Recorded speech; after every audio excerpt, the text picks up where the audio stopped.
સુવર્ણ નવરાત્રિના મેળા દરમિયાન શહેરના વિવિધ વિસ્તારોમાં રોડ પર ગાડી પાર્ક કરવા માટે 50 રૂપિયા ઉઘરાવી લેવાના આરોપ સાથે બજરંગ દળના કાર્યકરો બંધ કરાવ્યા હતા। આ ઘટનાની ફરિયાદ મળતાની સાથે જ પોલીસ ઘટના સ્થળે દોડી આવી અને તાબડતોબ મામલો થાળે પાડ્યો।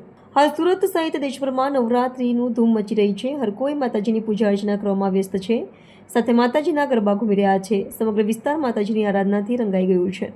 ત્યાં બજરંગ દળના કાર્યકર્તાઓએ દાવો કર્યો કે સરકારી જમીન પર લોકોને ગાડી પાર્ક કરવાની મનાઈ છે। આવી જગ્યાએ પાર્કિંગ કરાવીને પૈસા ઉઘરાવવા અને લોકોને પરેશાન કરવાવાળાઓ સામે અમારો વિરોધ છે। પોલીસ આ બાબતમાં કાર્યવાહી કરે। ઘટનાની માહિતી મળતાની સાથે જ પોલીસની ટીમ ઘટના સ્થળે પહોંચી। પોલીસ અધિકારીઓએ બજરંગ દળના કાર્યકરો અને સ્થાનિક લોકો વચ્ચે સંવાદ સાધ્યો અને પરિસ્થિતિને શાંત પાડી।